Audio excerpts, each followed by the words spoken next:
So guys, you know by now, everything I talk about is personal to me, and it's because I want other people to have a choice and some help with these things. So welcome back, and today we're talking about school-based anxiety, sometimes called emotionally based school avoidance, EBSA. And crucially, what help is available in England when your child simply can't cope with mainstream school? Before we begin, sorry, I'm a bit choked up today, hence why you might sound a bit funny, but we're going through this at the moment and it is really hard, and I like to just make sure that you all have information to help you. So I'll be speaking about England's system. The laws and the guidance are similar but not identical elsewhere in the UK. If anything here raises urgent safety concerns, please contact 999. For non-urgent mental health advice, you can call NHS 111 and select mental health, or ring the Samaritans on 116 123 for free 24/7 help. So if your getting to school has become a daily battle, tears, tummy aches, panic at the door, you're not a bad parent and your child is not naughty. I do have to say these things over and over again because I just need you to know. Anxiety is a protective alarm that's gone into overdrive. So today we'll cover what's happening and how to help right now, and the legal and practical routes when mainstream just isn't working. We've been through this a lot. It's all about including SEN support, EHCPs, alternative provisions, education other than at school, medical support in school, and more. I'll also read out ready-to-use scripts that you can email to your school and the local authority. So what is school-based anxiety? School-based anxiety isn't truancy. It's a stress response that can look like tummy pain, headaches, meltdowns, shutdowns, freezing, masking all day, then exploding at home, or simply not being able to step over the threshold. Triggers vary: sensory overload, social overwhelm, bullying, transitions, unrecognised learning needs, perfectionism, fatigue, health conditions, or trauma. You'll often hear the phrase EBSA, emotionally school-based avoidance. Whatever we call it, the message is connection first, attendance second. When a child's nervous system is on fire, we have to reduce the threat, restore safety, and build back in tiny steps. So what can we do if this is happening now? So let's have compassion. I'm going to give you a simple, compassionate plan that you can start today.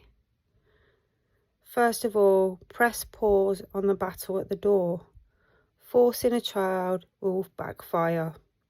It's actually blown up in my face trying to do what's happening, what they've told me to do. So tell school in writing that your child is struggling with anxiety and ask for a meeting this week to co-write a support plan. Aim for the Access Plan Do review cycle under the SEN support. Ask for reasonable adjustments. Like we say, the quiet early entry, that's if they can make it into school at all. The trusted adult meet and greet, movement breaks, sensory tools, reduced homework, a calm space, later start, or a part-time temporary timetable with a plan to review. Schools have duties under the Equality Act to make reasonable adjustments so disabled pupils aren't put at a substantial disadvantage. That includes providing auxiliary aids and changes to practices where reasonable. Now, we've spoke about this before, about requesting an individual healthcare plan, which is the IHP. So if anxiety co-occurs with a health condition, like clinical anxiety, POTS, migraines, governing bodies must make arrangements to support pupils with these medical conditions and involve health professionals and parents in a plan. Now, looping healthcare. Tell your GP what school actually looks like. Panic, shutdowns, self-harm risk if present. Ask about local MHSTs, mental health support teams, who deliver early interventions in schools, and about a CAMHS referral if needed. So all this time we've been fighting, and my daughter's finally been referred to CAMHS today. A little too late, but there you go. But MHSTs are expanding nationally and providing additional capacity for wellbeing support in the education settings. So when your attendance collapses, who must educate your child? So if your child cannot attend because of illness, including mental health or other reasons, the local authority, LA, has a legal S19 duty to arrange suitable education, normally full-time for pupils of compulsory school age who wouldn't receive it otherwise. This can be tutoring, hospital education, online learning, or an alternate provision. You don't have to wait for an EHCP to trigger this duty. See, I didn't know any of this, that they were meant to provide you with support even if you didn't have a plan in place yet. So I'm just letting you know that the local authority have a legal responsibility to do this for you. The Department for Education sets out statutory attendance guidance, so schools and local authorities must have regard to it, and further guidance on alternative provisions. So I'm going to say some documents that explain the roles, responsibilities and appropriate use of off-site education if mainstream isn't currently suitable. So translation, breaking this down in English.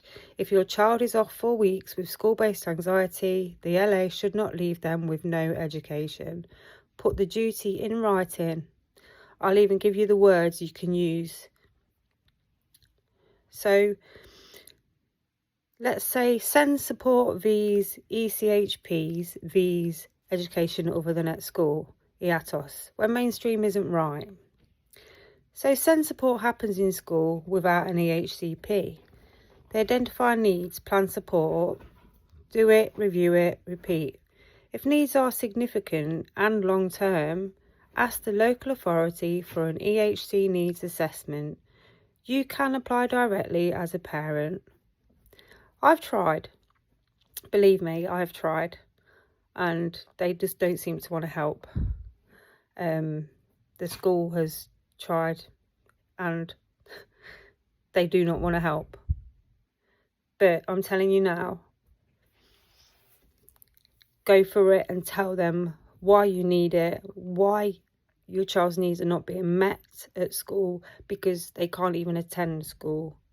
Don't just go along like I have for months on end to your child's detrimental mental health.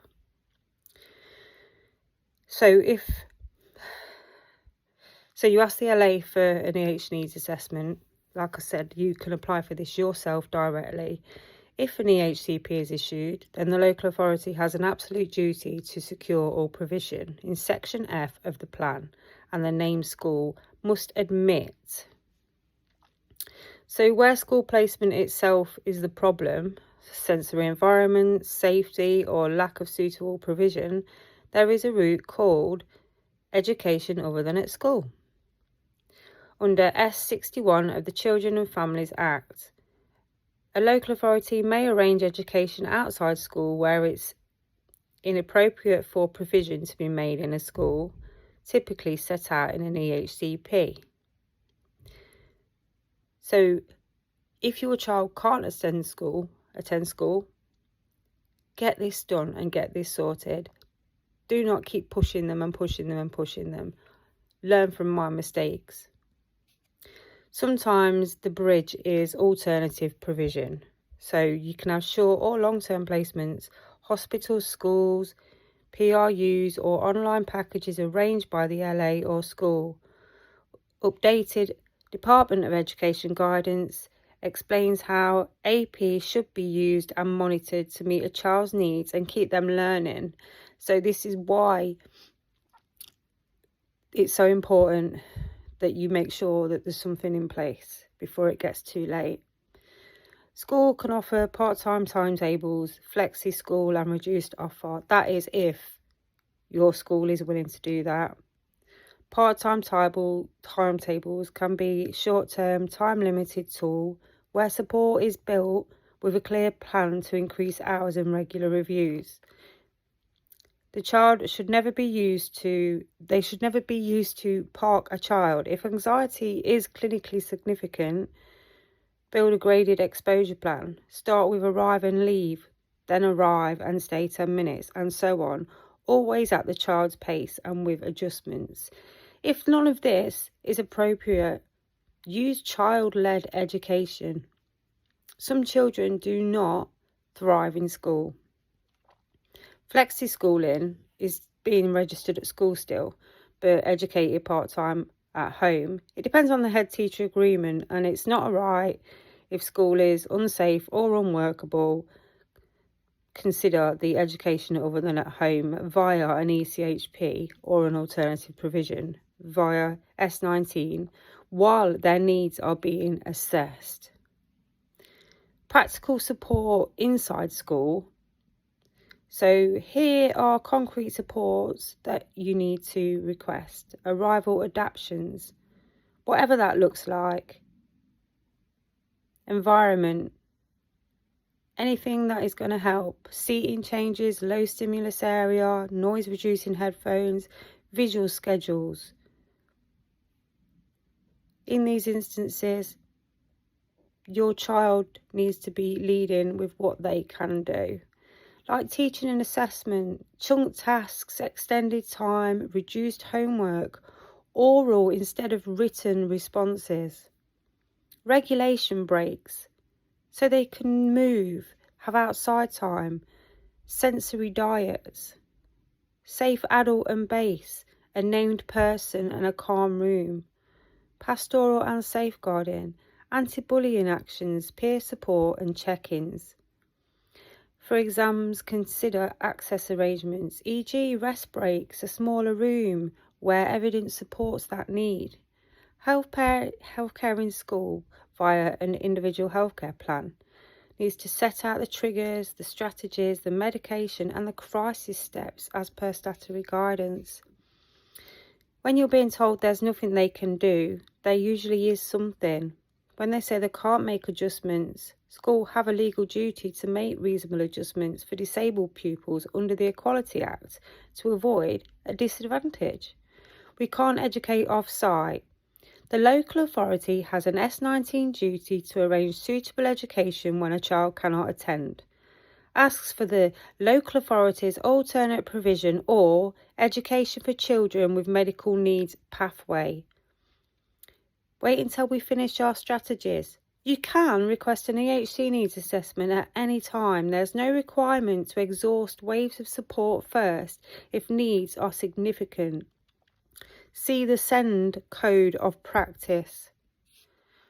We don't recognise anxiety as a disability. The Equality Act's protection doesn't depend on a diagnosis. It depends on whether the impairment has a substantial and long-term adverse effect on their normal day-to-day activities.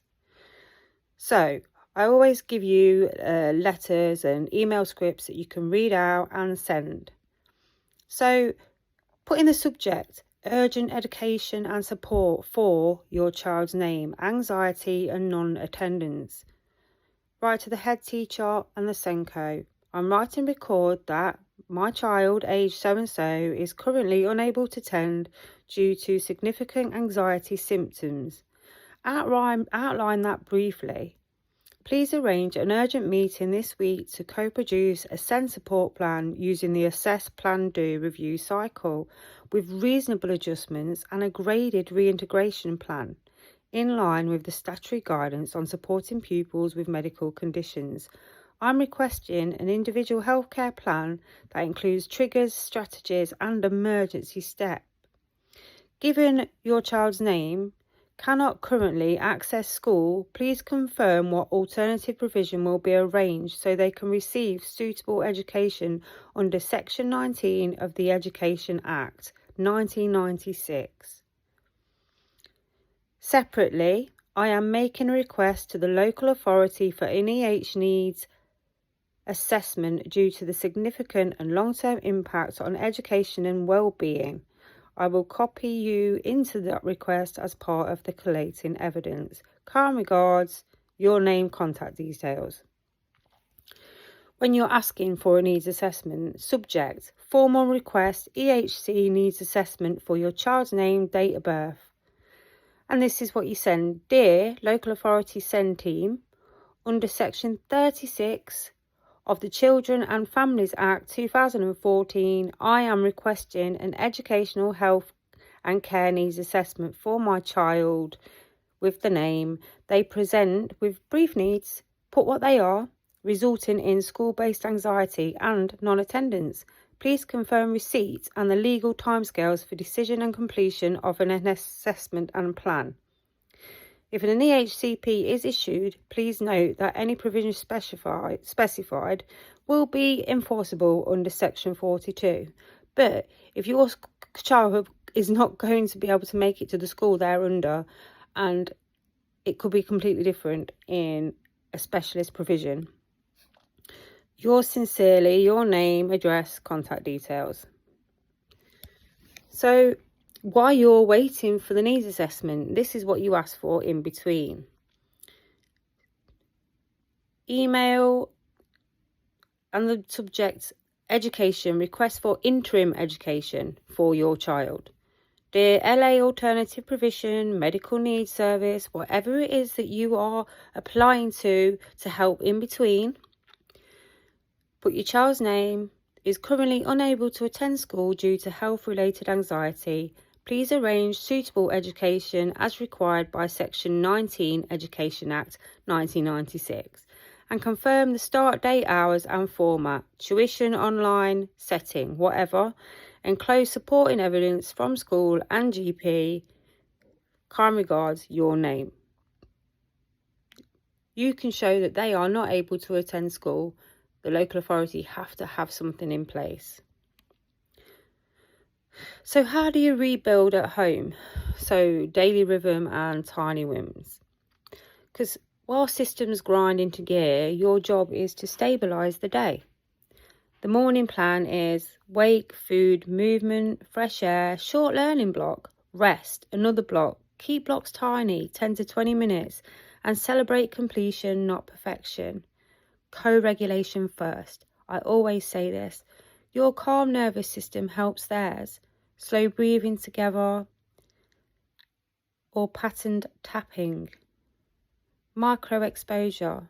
Look at photos of the school. Drive past. 2 minutes in reception. 5 minutes in library. Only with consent and success experiences. This is only if they can manage. If they cannot, do not force them to go to the school. Social connection. A friend visit, a youth club or a safer online club. Sometimes children with special educational needs can live a very lonely life in a mainstream school. Try and find people like them. You know, to be outside of school, so it's not based around school, because school could bring a lot for them of the loneliness that they've been experiencing. So keep everything away from the school if they cannot manage being at the school. I mean, give them meaningful learning, interest-led reading, something that they are interested in, cooking, nature, coding, documentaries, education. It does not only happen in classrooms. Record everything you're doing, a simple daily log of learning, anxiety levels and what help. This becomes evidence for the school and the local authority. So frequently asked questions when you're in this position. Do I have to deregister to get help? No. If your child cannot attend, the local authority's 19 duty can apply while they remain on roll. Deregistering elective home education is a parental choice and carries responsibilities. Read the Department of Education guidance carefully before taking that step. We have an EHCP, but provision isn't happening. So, the local authority must secure the special educational provision in Section F. If it's not being delivered, write a formal complaint and seek advice, for example, from Sendias or Ebsa. What about mental health help in school? Ask whether your school is covered by a mental health services team and what they can offer, whether it's workshops, one-to-one or group CBT, informed work, parent sessions or whole school approaches. You are not alone in this. If school has become unmanageable, you have options. Ask for reasonable adjustments, create an individual healthcare plan, and if attendance has collapsed, write to the local authority, citing Section 19 so your child receives suitable education. If needs are significant, request an EHC needs assessment. If school is inappropriate, consider EOTAS other than at school through an EHCP, and keep asking about mental health services support through your area. All of these steps exist to stop children falling through the cracks, and they're backed by law and guidance. S19 Education Act, SEND Code of Practice, S61 Education Other Than at School, Equality Act, Reasonable Adjustments, Medical Conditions Guidance, and Department of Education Attendance Alternative Provision Guidance. You're doing brilliantly, under the circumstances. So breathe, take one step this week, send that email, ask for the meeting and claim the support your child is entitled to. So there's some quick links that have been mentioned today. So the S19 duty, which is arranging education when a child can't attend. There's the SEND Code of Practice of the EHC Needs Assessment, Department of Education Guidance. Education Other Than at School, S61. CFA 2014 Legislation and Practice. Equality Act, which is the Reasonable Adjustments in Schools, the Department of Education, EHRC Guidance, Supporting Pupils with Medical Conditions, Statutory Guidance, Attendance and Alternative Provision Guidance, the Department of Education. MHSTs, NHS Overview for School and Families. Keep fighting. You have a right for your child to be educated in a way that suits them. So bye from me for now, and I'll see you next time.